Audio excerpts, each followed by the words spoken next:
حضرت آدم سے لے کر جناب عیسیٰ تک آپ سارے انبیاء کو پڑھ لیں، وہ سارے یہی کہتے رہے کہ اللہ کے رسول آنے والے ہیں، اللہ کے رسول آنے والے ہیں، وہ آنے والے ہیں۔ بس فرق اتنا ہے، وہ کہا کرتے تھے آنے والے ہیں اور ہم کہہ رہے ہیں کہ آ گئے ہیں۔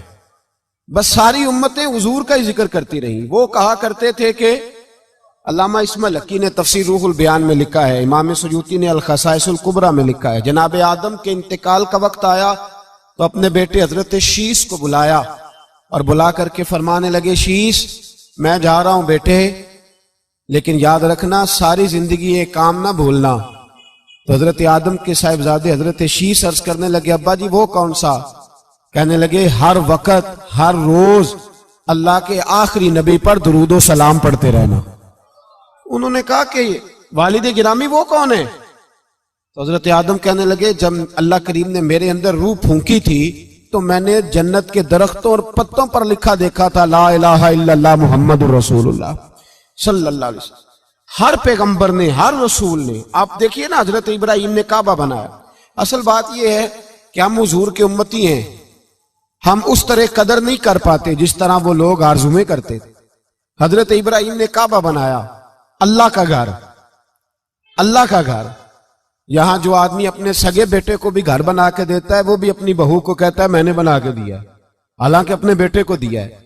وہ بھی پوتوں کو کبھی کبھی بلا کے کہتا ہے تمہارے باپ نے کیا کمایا، میں نے دیا ہے۔ لوگ عادی ہیں، لیکن میرے عزیز حضرت ابراہیم نے اللہ کا گھر بنایا، اور جب بنا رہے تھے تو انداز یہ تھا کہ حضرت اسماعیل پتھر اٹھا کے لاتے تھے اور جناب ابراہیم خانہ کعبہ کی دیواریں بلند فرماتے تھے۔ اس عالم میں جب بنا چکے تو عرض کرنے لگے یا اللہ کعبہ میں نے بنا دیا ہے، اسے آباد کرنے والا رسول بھی عطا فرما دے۔ ربنا وابعث فیہم رسولا، یا اللہ وہ رسول ہمیں عطا فرما جو بڑی شانوں والا ہے۔ سارے انبیاء حضرت سیدنا عیسیٰ علیہ السلام کہ کچھ امتی کہنے لگے عیسیٰ مردے زندہ کر دیتے ہو، کوڑوں کو شفا دے دیتے ہو، اے عیسیٰ آپ کا ہاتھ لگ جائے تو اللہ بڑے سے بڑے برس کے مریض کو بھی شفا دے دیتا ہے، لگتا ہے سب سے زیادہ شان والے آپ ہی ہو۔ تو حضرت عیسیٰ کہنے لگے نہیں، وَمُبَشِّرٍ بِرَسُولٍ يَأْتِي مِن بَعْدِهِ اسْمُهُ احمد، فرمایا شان والا تو وہ ہے جس کی میں تمہیں خوشخبری دینے آیا ہوں، وہ میرے بعد آئے گا اور اس کا نام احمد ہوگا، وہ اس کی میں تمہیں خوشخبری دینے آیا ہوں۔ میرے بھائی، میرے رسول کریم سید عالم صلی اللہ علیہ وسلم کے بارے میں ہر نبی، ہر پیغمبر، ہر رسول یہ کہتے آئے وہ آنے والے ہیں، اور ہم کیا کہہ رہے ہیں؟ تو ہم کیا کہہ رہے ہیں؟ فرق اتنا ہے، وہ کہا کرتے تھے آنے والے ہیں، اور ہم کیا کہتے ہیں؟ ہم کہتے ہیں آ گئے ہیں۔ عید میلاد النبی ہے، کیا سہانا نور ہے، دیکھو آ گیا وہ نور والا جس کا سارا ہی نور ہے۔ ہم یہ کہہ رہے ہیں کہ وہ آ گئے، بڑی عزت والا، بڑی شان والا۔ رب کریم بڑے بلند حوصلے والا ہے، وہ کسی کو جتلاتا نہیں کوئی شے دے کے، وہ نہیں جتلاتا، اس کو جو نہیں مانتے انہیں بھی روٹی دیتا ہے۔ جس نے ساری عمر نماز نہیں پڑھی اللہ نے اسے بھی بچے عطا فرمائے، اس نے ساری زندگی نافرمانی کی رب نے اسے بھی نعمتیں دی، کسی نعمت پر احسان نہیں جتلایا، لیکن فرمایا میرے نبی کے غلاموں ذرا ہوش سے رہنا، ذرا ہوش سے۔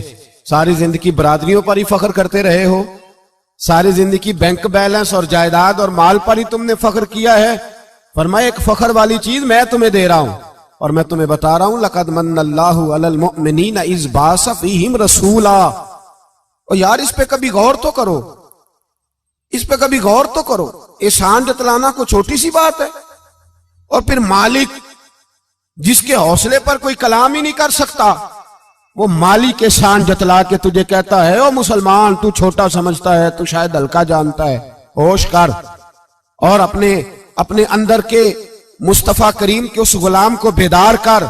رب فرماتا ہے میں نے تمہارے اوپر بڑا ہی احسان کیا ہے، میں نے بڑا ہی احسان کیا۔ یا اللہ کیا؟ فرمایا اس باسا فیہم رسولا، میں نے تمہیں اپنا شانوں والا رسول عطا کیا ہے۔ دیدہ دل کا دریچہ باز کرنا چاہیے، اور یا رسول اللہ جن کا تو آقا ہے ان کو ناز کرنا چاہیے۔ اب تھوڑا مسلمان ہونے پہ بھی فخر کرو، کبھی کوئی پوچھے تو اسے بتایا کرو ہم رسول اللہ کے غلام ہیں۔ یہ بھی ہماری برادری ہے اور یہ سب سے بڑی برادری. اس برادری کے اندر بھی لوگوں کو لائیں. آپ کو پتہ ہے میلاد انقلاب کا نام ہے. میلاد جب تک نہیں ہوا تھا تو بیٹیاں زندہ دفن ہوتی تھیں. آپ علماء سے یہ سن تو لیتے ہیں پر ذرا اس معاشرے کی بے حسی تو دیکھو. بیٹی جان ہوتی ہے باپ کی, بیٹی رونق ہوتی ہے گھر کی. ایک آدمی کے 11 بیٹے ہیں تو مجھے ایک دفعہ کہنے لگا دعا کریں اللہ مجھے بیٹی بھی دے. تو میں نے کہا 11 بیٹے ہیں, کہنے میری تو منجی نو رونا بھی کسے نہیں, بیٹے تو نہیں یہ کام کرتے. دعا کریں اللہ بیٹی دے, میری چارپائی کے پاس تو کوئی بیٹھے. او بھائی بیٹی جو اتنے وقار والی ہوئی تو آپ پڑھیے نا, حضرت داہیہ کلبی کہتے ہیں میں موجود تھا جب وہ شخص آیا تھا. لوگ 12 ربیع الاول کے اس معاملے کو معمولی واقعہ سمجھنے لگے. نہ بھائی ہم تمہیں پیغام دے رہے ہیں یہ معمولی واقعہ نہیں. حضرت داہیہ کلبی کہتے ہیں اس شخص نے آ کے عرض کی یا رسول اللہ صلی اللہ علیہ وسلم میں نے 100 بچی زندہ دفن کی ہے, زندہ دفن. اور کہتے ہیں میری اپنی بیٹی, میں سفر پہ تھا تجارت پہ, تو میرے پیچھے سے میرے گھر میں بیٹی ہو گئی. میری بیوی نے اپنے میکے جا کے چھپا دی. تو میں واپس آیا تو اس نے کہا بچہ ہوا تھا فوت ہو گیا, میں نے دفن کر دیا. جب بچی 4-5 سال کی ہوئی تو مجھے پتا چلا میری بیٹی ہے. کہتے ہیں میں اسے لایا اور میں نے اسے کہا میں تیرا باپ ہوں, تجھے تحفہ لے کے دوں گا, کھانا کھلاؤں گا. کہتے ہیں وہ میرے بالوں سے کبھی لپٹتی, کبھی میرے سینے پہ ہاتھ رکھتی, کبھی میرا ماتھا چومتی. پر میں اسے لے گیا اور لے جا کر میں نے گڑھا کھودا اور اس گڑھے میں اس بچی کو جب رکھا, اس نے باہر آنا چاہا تو میں نے اس کے سر پہ ضرب لگائی. جب چوٹ لگائی تو وہ دوبارہ گڑھے میں گری. میرا ویسے وجدان کہتا ہے کہ جب سے میلاد ہو گیا ہے آج کسی باپ کی بیٹی اگر چارپائی سے گر جائے تو شاید وہ ساری رات سو نہ سکے کہ بچی گر گئی ہے میری. کہتے ہیں میں نے چوٹ لگائی سر پہ, خون بہا تو وہ گری, میں نے مٹی ڈالی, وہ ابا جی کہتی رہی. کہتے ہیں جب اس کا وجود چھپ گیا اور اس کے چہرے پر مٹی پڑنے لگی تو اس نے ایک لفظ کہا, وہ لفظ مجھے آپ کے پاس لایا ہے. وہ بیٹی کہنے لگی اے اللہ بتا تیرا رحمت للعالمین نبی کب آئے گا. یا اللہ بڑی بیٹیاں دفن ہو گئیں, بڑی مائیں منڈیوں میں بک گئیں, غریب بڑے لٹ گئے, پریشانیاں بڑی بڑھ گئیں. اللہ بتا نا تو اسے کب بھیجے گا. اب کتنی دیر ہے, اندھیرا بڑا گہرا ہو گیا, اب نہیں جیا جاتا, اب نہیں سہا جاتا, اللہ تو کب بھیجے گا. حضرت داہیہ کلبی کہتے ہیں وہ بتا رہا تھا اور نبی کریم بار بار اپنی چادر کا پلو اٹھاتے تھے اور اپنے آنسو پوچھتے تھے. بار بار چادر کا پلو اٹھاتے تھے اور آنسو پوچھتے تھے, بار بار اٹھاتے تھے آنسو پوچھتے تھے. حضرت داہیہ کلبی کہتے ہیں حضور نے پوچھا تیری جرت کیسے ہوئی, تو حوصلہ کہاں سے لایا. اس نے کہا محبوبہ پتہ نہیں, لیکن قربان جاؤں یا رسول اللہ صلی اللہ علیہ وسلم میں نے آج سویرے آپ کے ایک صحابی کو یہ کہتے سنا ہے کہ وما ارسلناک الا رحمت للعالمین. تو وہ یہ رحمت للعالمین کے لفظ ہیں, یہ تو میں نے اپنی مرتی ہوئی بیٹی سے سنے تھے. تو آج جب میں نے اس کی زبان سے سنے تو میں نے کہا تو انہیں جانتا ہے. کہا جانتا ہوں. کہا مجھے بھی لے چل. تو حضور میں آپ کے دروازے آیا ہوں, رب معاف کر دے گا. تو میرے حبیب نے فرمایا چل پڑھ کلمہ, جو میرا کلمہ پڑھ لے اللہ اس کے سارے گناہ معاف کر دیا کرتا ہے. بھائی غلاموں کے ساتھ ظلم ہوتا. حضرت بلال حبشی, حضرت بلال کے بارے میں بڑے واقعات ملتے ہیں. ایک واقعہ بڑا منفرد لکھا ہے کتابوں میں. حضرت بلال سے لوگوں نے کہا آپ نبی پاک سے متاثر کیسے ہوئے. تو جناب بلال کہنے لگے میں زیادہ لوگوں کو مکے کے لوگوں کو جانتا ہی نہیں تھا, چونکہ میری ڈیوٹی تھی گھر میں کام کرنے کی اور مجھے سخت سزا ملتی تھی امیہ بن خلف کی طرف سے. بلکہ تحقیق یہ ہے کہ یہ عبداللہ بن جدان کے غلام تھے. امیہ بن خلف نے تو جب انہوں نے کلمہ پڑھا تو پھر خریدا. عبداللہ بن جدان کہنے لگا میں فارغ نہیں, آپ لے لیں, آپ اس کو سزائیں دیں. تو کہتے میں ان کے گھر میں ہوتا تھا تو میں تو زیادہ لوگوں کو جانتا ہی نہیں تھا, کبھی مجھے موقع ہی نہیں ملا تھا باہر نکلنے کا. ہماری غلاموں کی کوئی زندگی نہیں ہوتی تھی. آج تو ہر آدمی کہتا ہے نا میں کچھ چودھری سے لے کے کھاتا ہوں. یہ جو تیرے اندر حوصلہ ہے نا یہ میرے رسول نے تجھے عطا فرمایا ہے, یہ میرے نبی نے تجھے دیا ہے, ورنہ تو غلام بکا کرتے. یہ حوصلہ تجھے رسالت مآب نے دیا. حضرت بلال کہتے ہیں میں ایک دن مجھے بخار چڑھ گیا بڑا تیز، میں لوگوں کو جانتا نہیں تھا. فرماتے مجھے تیز بخار چڑھ گیا تو ٹھنڈ بڑی سخت تھی. میرے مالک نے مجھے کئی کلو جوں دیے پیسنے کو چکی پہ. کہتے میں بیمار تھا تو میں نے کچھ دوائی لی جو اس وقت موجود ہوتی تھی، تو میں نے ایک لحاف لیا، دودھ پیا تو مجھے نیند آ گئی. جب میں سویا تو میرا مالک آ گیا. اس نے آ کر کے مجھے سوئے ہوئے دیکھا تو کھینچ کر کمبل اتارا، رضائی اتاری، لحاف اتارا. کہنے لگا اب تیری سزا یہ ہے کہ تو کھلے میدان میں بیٹھے گا، وہاں چکی پیسے گا، اور دوسری سزا یہ ہے کہ تجھے قمیض پہننے کی بھی اجازت نہیں.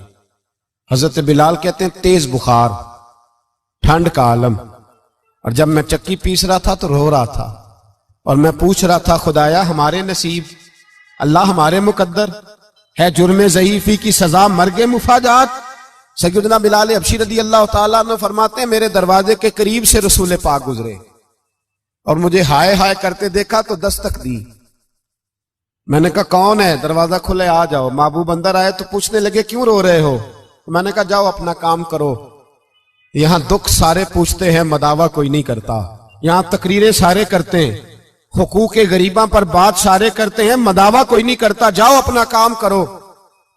کہتے ہیں میں نے سخت جملے کہے معاذ اللہ. حضور چلے گئے، اور جب حضور جا رہے تھے تو میں کہہ رہا تھا بس جا رہے ہو نا، میں نے پہلے ہی کہا تھا جاؤ.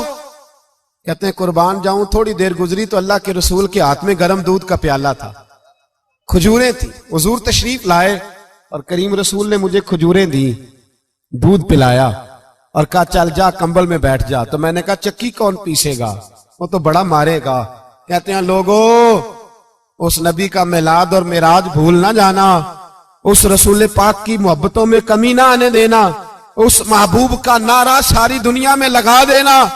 فرماتے ہیں میرے حبیب کے میں قربان جاؤں، مصطفیٰ کریم نے فرمایا تو بیٹھ رضائی میں اور آج تیرے حصے کی چکی میں پیسوں گا. کہتے ہیں ساری رات حضور چکی پیستے رہے، ساری رات. سویرے میں اٹھا اور میرے حبیب پاک نے مجھے وہ سارا کچھ دیا اور خود چلے گئے. اگلی رات پھر آئی تو حضور پھر آ گئے، مجھے پھر رضائی میں لٹایا، دودھ پلایا اور ساری رات چکی پیسی. کہتے ہیں بس تیسرے دن حضور چکی پیس کے جانے لگے تو میں نے قدم تھام لیے. میں نے کہا بیبا دنیا ساری جھوٹ بولتی ہے، زمانہ سارا غلط کہتا ہے، جو غلاموں کے حصے کا کام کرے وہ اللہ کا سچا رسول ہوا کرتا ہے. اچھی بات دوسروں تک پہنچانا صدقہ جاریہ ہے. ویڈیو زیادہ سے زیادہ شیئر کیجیے.